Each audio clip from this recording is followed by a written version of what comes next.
One point during the lumber boom, this town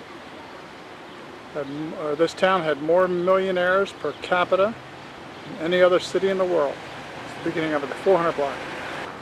Appears to be a total of 18 homes, according to the brochure, that are on this block. According to the brochure, this is a wonderful example of a Richardsonian Romanesque style of architecture. A beautiful culvert on top.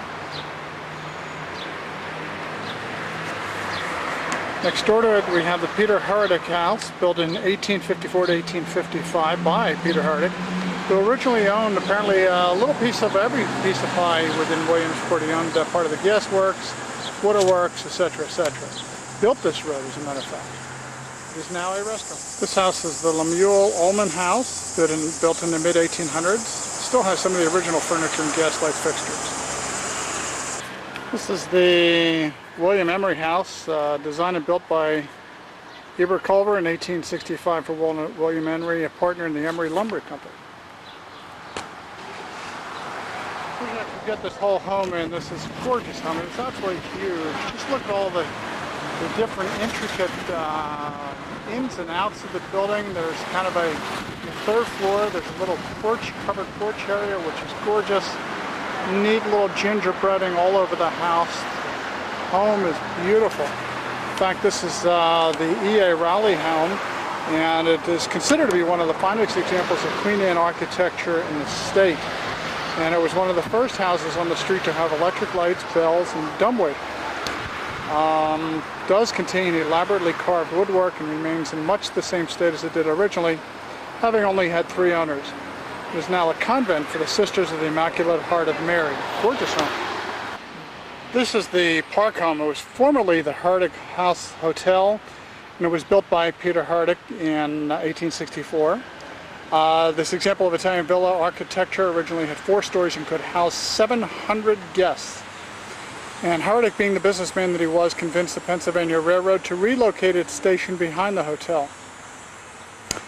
And obviously, and it's currently now as of 1940, is a home for elderly women. But like most of the places in this area, first of all, the street is obviously dotted with small businesses now, and the homes are used for other things other than the millionaires' homes. And the homes are run down to a degree, and these homes are not well kept either. The Trinity Episcopal Church, built in 1871 by Peter Hardick. It originally was designed by Fred Thorne, but the construction was completed under the supervision of Heber Culver. Hardick donated not only the land, but the entire building to the parish.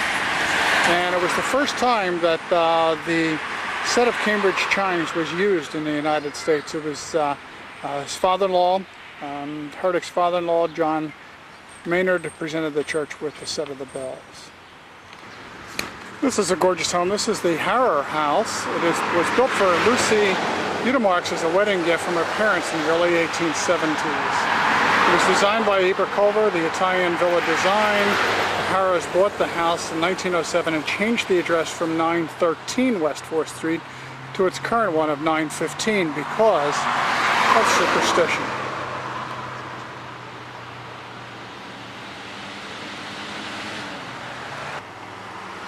The home is fronted by